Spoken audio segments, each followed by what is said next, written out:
Shalom.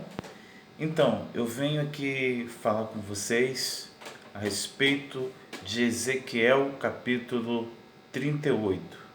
Dando a continuação, se você viu o vídeo, eu iniciei falando a respeito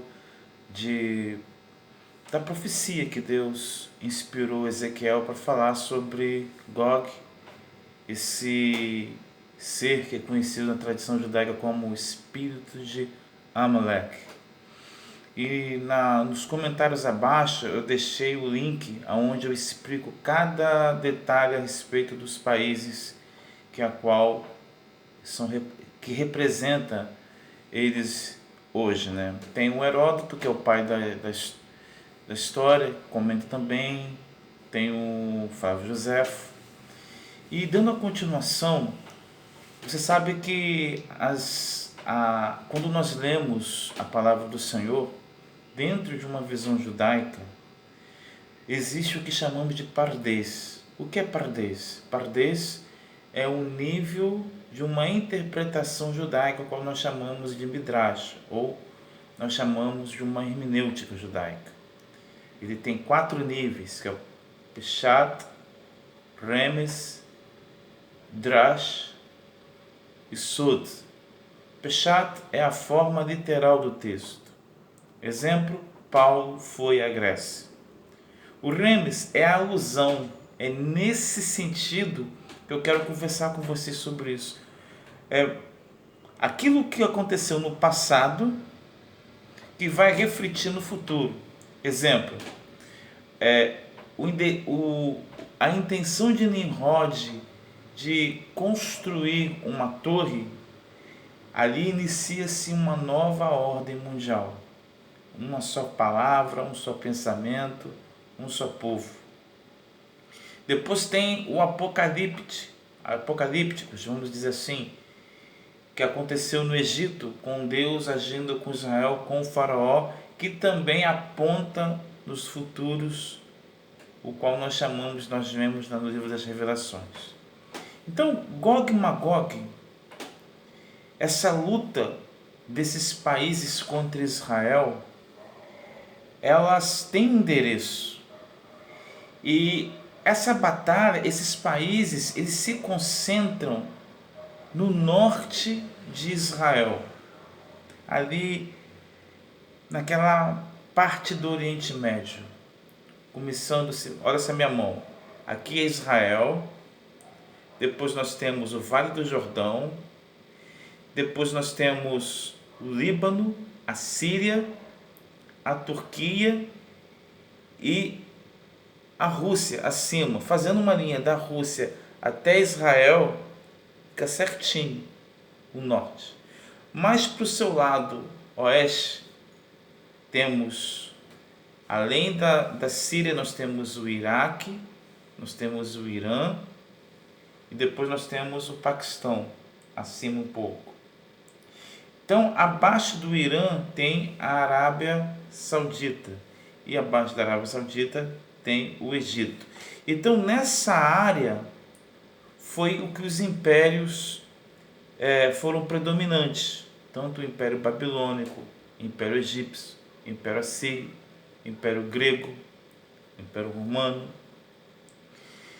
Mas no tempo de Ezequiel tinha os países como Togarma, Meseque, Tubal, Dedã, e ali, como eu falei, tem abaixo dos comentários tem as explicações. Mas eu quero usar o nível da Midrash, o Pardês, o Remes, que é uma alusão. Nós vamos fazer a mesma coisa que fizemos com a ideia do exemplo de Nimrod, a torre de Babel com a nova ordem mundial. Eu quero dizer para vocês que houve um ensaio dessa guerra. Qual foi esse ensaio? A Guerra dos 6 Dias. Por que isso? Porque desde quando Israel foi reconhecido como um Estado, logo houve um conflito com os árabes. Israel podia ter 30% do seu território. Mas só que os árabes não aceitaram a ideia de Israel estar ali. Então criou-se uma insatisfação muito grande.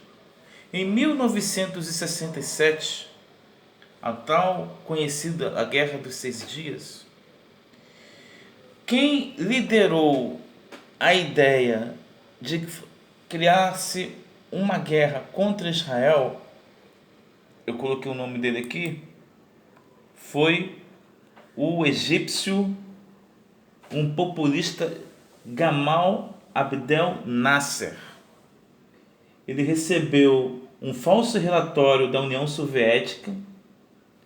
Logo, Nasser obteve, junto à coalizão árabe, a investida contra Israel. Ele recebeu um relatório da União Soviética muito enigmático. Segundo fontes, esse relatório era falso.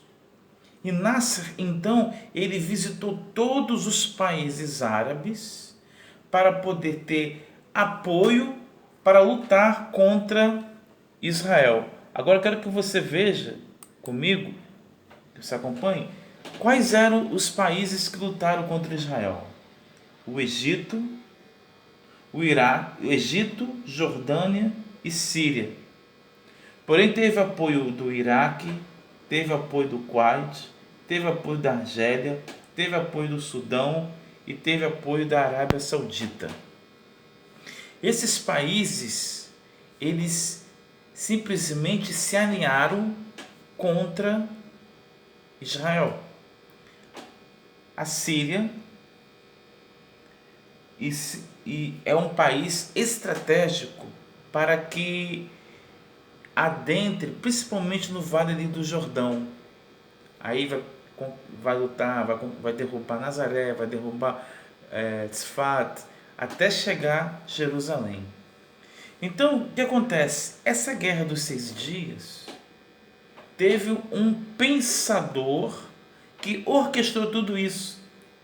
Eu chamo ele de primeiro Gog. Figura-se o primeiro Gog, que foi esse homem chamado Gamal Abdel Nasser, um populista, e simplesmente ele orquestrou toda a ideia de ir contra Israel. Então nós sabemos que com essa guerra, com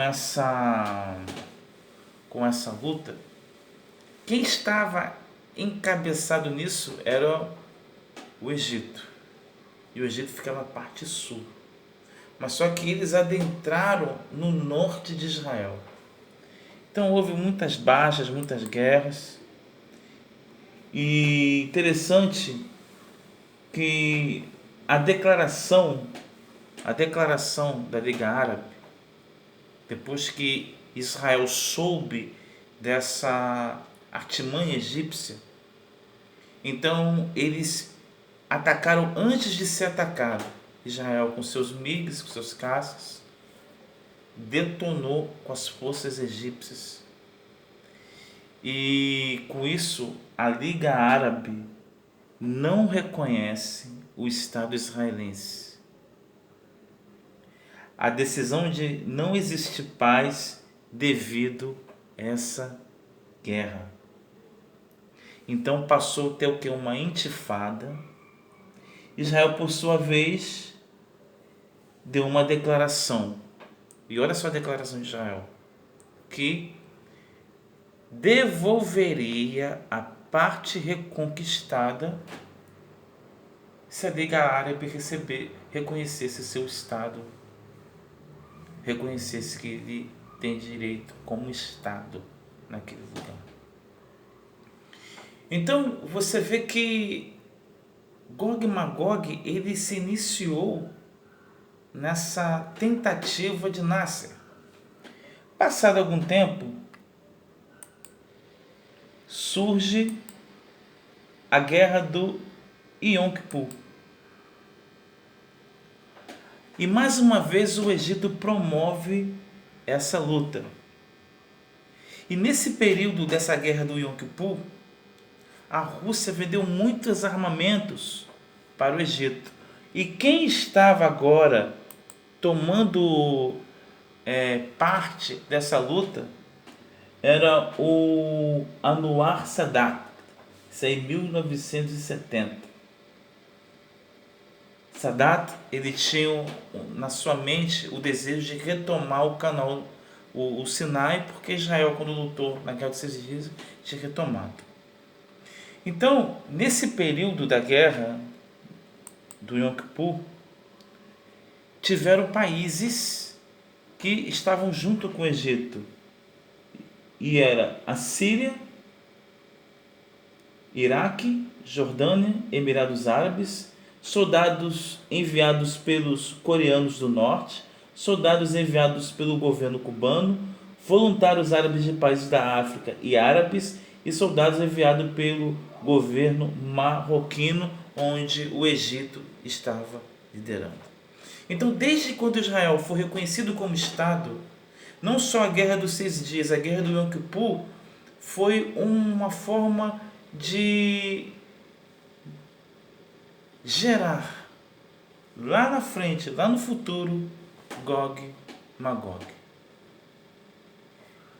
E próximo vídeo que eu vou falar, eu quero dizer sobre a situação hoje de Israel. Será que esses países que eu citei ainda têm um entrave com Israel? Eu quero dizer que surgiu mais componentes para adentrar nessa fúria contra a existência de Israel naquela terra. Nós vimos lá atrás, eu estou contando um fato histórico, algo que aconteceu, que vai refletir lá na frente. Porém, não será um líder egípcio, porque o Egito é parte sul de Israel, mas sim um líder que virá do lado norte. Amém? Dê o seu joinha, compartilhe aí para nos ajudar no canal, e depois nós estaremos falando sobre quem são hoje os países que podem fazer parte dessa guerra contra Israel e quem seria esse líder, de onde ele poderá sair, ok? Deus os abençoe. Shalom.